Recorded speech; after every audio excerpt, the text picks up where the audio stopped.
미국이 총 한 발 쏘지 않고 어떻게 전 세계를 정복했는지 궁금해 하신 적이 있으십니까?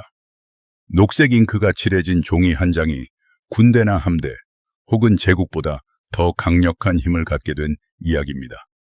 이것은 군인이나 탱크에 관한 이야기가 아닙니다. 바로 돈에 관한 이야기입니다. 미국이 어떻게 달러를 정복 그 자체를 대체할 만큼 강력한 무기로 만들었는지에 대한 이야기입니다. 가장 놀라운 점은 이 모든 일이 피 대신 잉크로 쓰인 계약과 신용 그리고 약속을 통해 조용히 일어났다는 것입니다. 오늘날 전 세계는 달러 앞에 고개를 숙이고 있지만 달러를 왕으로 만든 그 비밀스러운 전쟁을 기억하는 사람은 거의 없습니다. 미국의 돈이 세상을 지배하기 전에는 무엇이 세상을 지배했는지 궁금한 적이 있으십니까? 정답은 금과 영국 파운드였습니다. 제1차 세계대전 이전 100년 넘게 런던은 세계 금융의 심장이었습니다. 배들은 바다를 건너 물건을 날랐고 인도에서 아르헨티나에 이르기까지 모든 거래는 금으로 바꿀 수 있는 파운드화로 결제되었습니다. 그것은 규율 위에 세워진 시스템이었습니다. 금을 마음대로 더 찍어낼 수는 없었기 때문입니다. 제국들은 보유한 금의 양에 따라 살고 죽었습니다. 하지만 900년대 초반이 되자 그 규율은 감옥이 되었습니다. 유럽 열강들은 전쟁을 위해 무장하고 식민지를 확장하며 국고가 감당할 수 없는 비용을 쌓아가고 있었습니다. 그러다 1914년 구세계가 불길에 휩싸였습니다. 제1차 세계대전은 그 어떤 나라도 본 적 없는 속도로 사람과 돈을 집어삼켰습니다. 금이 금고에서 빠져나갔습니다. 정부들은 퇴환을 중단했습니다. 영국과 프랑스 그리고 독일 모두 자국 통화를 정직하게 지켜주던 금본위제를 포기했습니다. 바로 그 순간 세계 금융의 중심이 서쪽으로 이동하기 시작했습니다. 대서양 건너편에서 미국은 지켜보며 계산하고 있었습니다. 미국은 공식적으로 중립이었지만 연합군의 무기고이자 은행가가 되었습니다. 디트로이트와 피츠버그 그리고 뉴욕의 공장들은 밤낮으로 굉음을 내며 무기와 식량 그리고 연료를 해외로 실어 날랐고 모든 선적품에 대한 대금은 달러로 지불되어야 했습니다.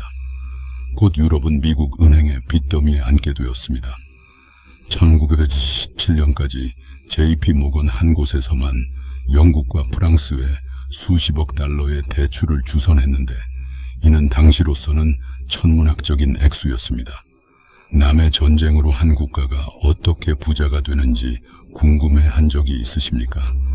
미국은 영토를 정복한 것이 아니라 신용을 정복했습니다. 유럽이 피를 흘리는 동안 미국은 금을 축적하고 세계 금융의 인프라를 구축했습니다. 전쟁이 끝났을 때 세계는 미국의 돈과 신뢰를 빚지게 되었습니다. 1979년까지 미국은 전 세계 금 보유고의 절반 이상을 보유했습니다. 힘의 균형이 영원히 바뀐 것입니다. 제1차 세계대전 후 유럽은 망가졌습니다. 공장은 잔해만 남았고 정부는 파산했으며 사람들은 굶주렸습니다. 미국만이 여전히 지불 능력이 있고 안정적이며 확장하는 유일한 강대국이었습니다. 국가들이 재건을 위해 필요했던 것은 신용이었습니다. 그리고 그 신용을 제공할 수 있는 곳은 오직 월스트리트뿐이었습니다. 1920년대 내내 미국의 대출은 구원의 강물처럼 해외로 흘러갔습니다. 독일은 배상금을 갚기 위해 달러를 빌렸습니다. 영국은 산업을 재건하기 위해 달러를 빌렸습니다. 프랑스는 통화를 안정시키기 위해 달러를 빌렸습니다. 달러는 세계의 생명줄이 되었습니다. 그러나 대공황이 찾아왔습니다. 그리고 그와 함께 신뢰의 세계적 붕괴가 일어났습니다. 금 비축량은 사라졌고 통화는 평가절하되었으며 무역은 붕괴했습니다. 그 혼란 속에서 새로운 깨달음이 나타났습니다. 세계는 하나의 안정적인 닻이 필요했지만 영국은 더 이상 그것을 제공할 수 없다는 사실이었습니다. 제2차 세계대전이 발발했을 때 그 깨달음은 운명이 되었습니다. 유럽 전역에 여전히 폭탄이 떨어지던 1944년 왜 44개국에서 온 730명의 대표가 뉴햄프셔의 작은 호텔에 모였는지 궁금해하신 적이 있으십니까? 그들은 현대 금융세계의 헌법을 작성하고 있었기 때문입니다. 그것은 브레튼 우즈 협정이라고 불렸고 달러를 왕으로 즉위시켰습니다. 방식은 이랬습니다. 모든 통화는 미국 달러에 고정되었습니다. 그리고 달러는 1온스당 35달러로 금과 교환될 수 있었습니다.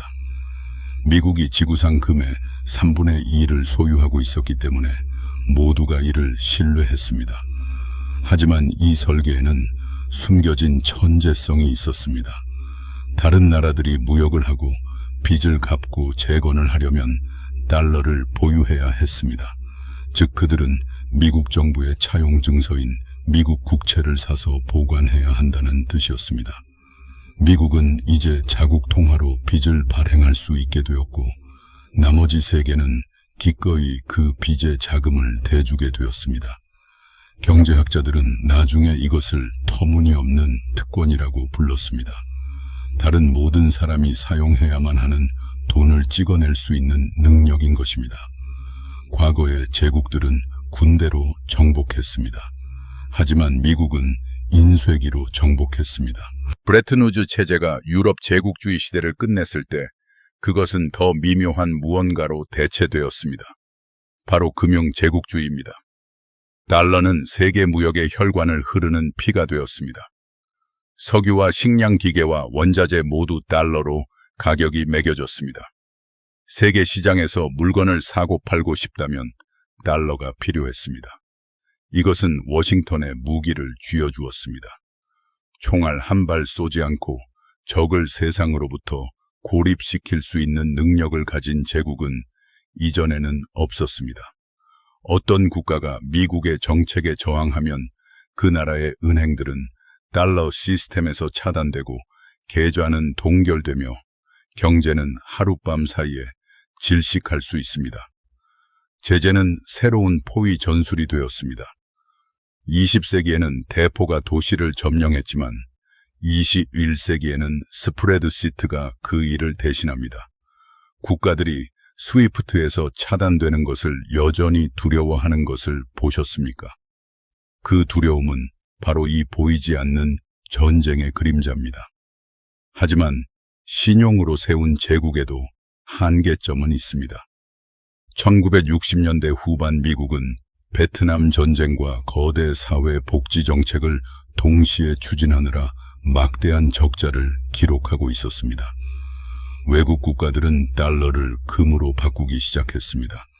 그리고 1971년 8월에 어느 밤 닉슨 대통령은 텔레비전에 나와 상상할 수 없던 일을 발표했습니다. 미국이 금 태환 창구를 닫겠다는 것이었습니다. 달러는 이제 그 무엇으로도 뒷받침되지 않게 되었습니다. 그것은 법령에 의해서만 가치가 부여되는 순수한 불태환 화폐가 되었습니다. 로마의 은화 데나리우스나 프랑스의 지폐 아시냐처럼 화폐의 가치를 떨어뜨린 이전의 모든 제국은 붕괴했습니다. 하지만 미국은 뭔가 다른 일을 해냈습니다. 세계에 대안이 없었기 때문입니다.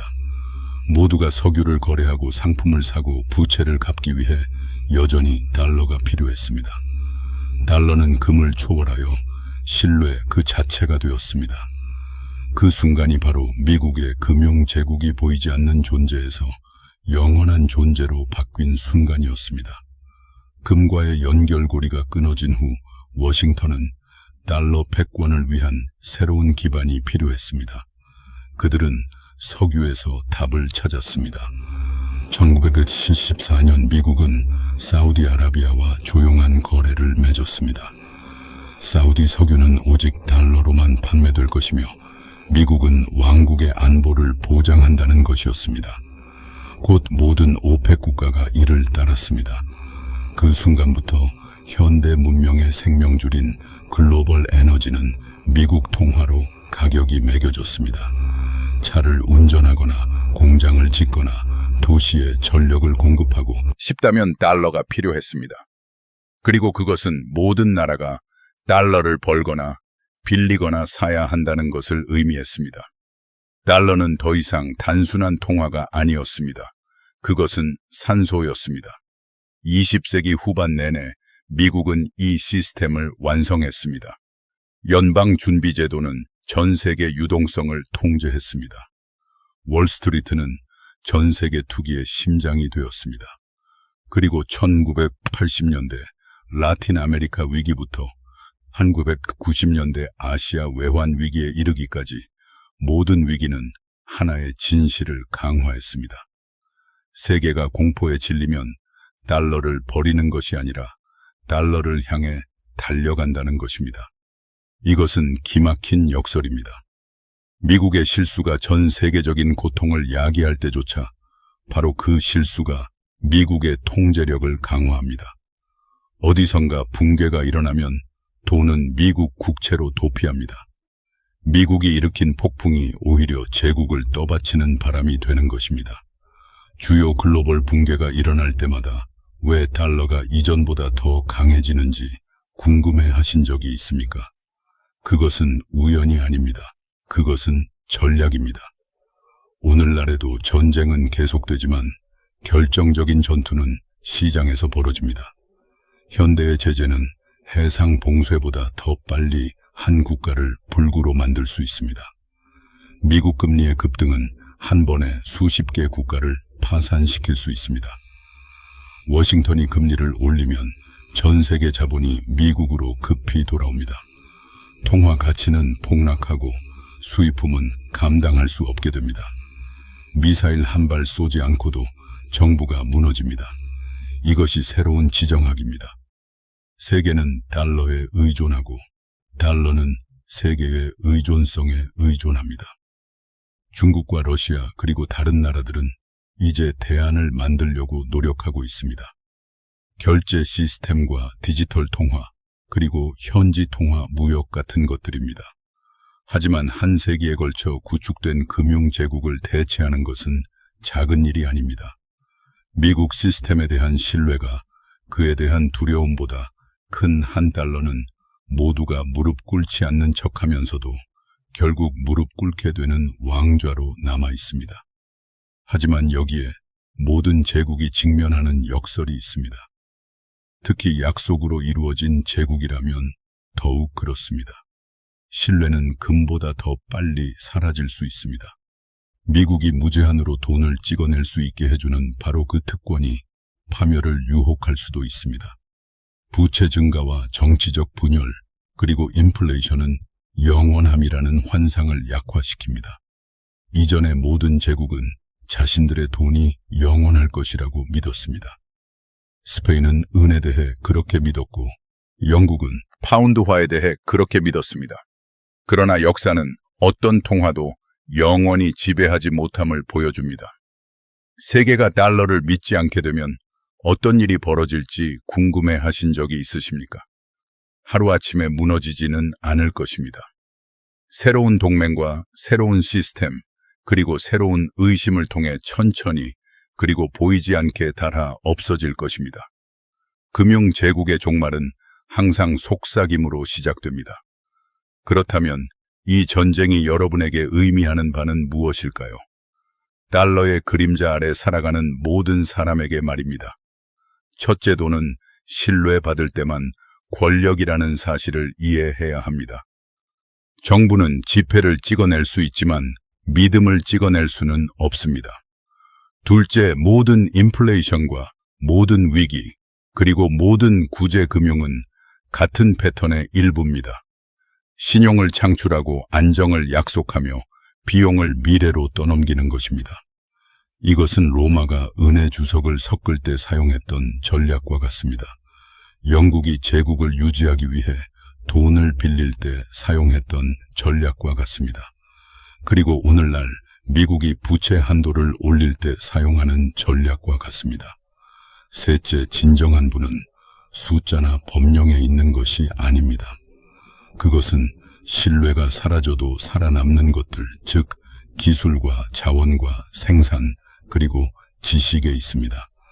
머니게임이 끝날 때 여전히 서 있는 사람들은 바로 그것을 가진 사람들입니다. 역사상 가장 강력한 제국에는 식민지나 왕이 필요 없으며 오직 신뢰만 필요하다는 사실을 깨달은 적이 있습니까? 지구상의 모든 국가가 미국 재무부가 작성한 언어로 일하고 저축하고 돈을 빌립니다. 달러를 왕으로 만든 이 비밀스러운 전쟁은 선포된 적이 없지만 이미 오래전에 승패가 결정되었습니다. 그것은 인내와 정책 그리고 설득의 전쟁이었으며 오늘날에도 여전히 싸우고 있습니다. 달러의 진짜 무기는 종이가 아니라 믿음이기 때문입니다. 그리고 세계가 믿는 한 미국은 지배합니다. 하지만 역사는 믿음과 진실을 혼동하는 모든 제국을 겸손하게 만드는 습관이 있습니다. 이 내용이 새로운 관점을 제시했다면 미스테리 발견 연구소를 구독해 주십시오. 역사는 미래의 답을 숨기지 않습니다. 답은 이미 쓰여 있습니다.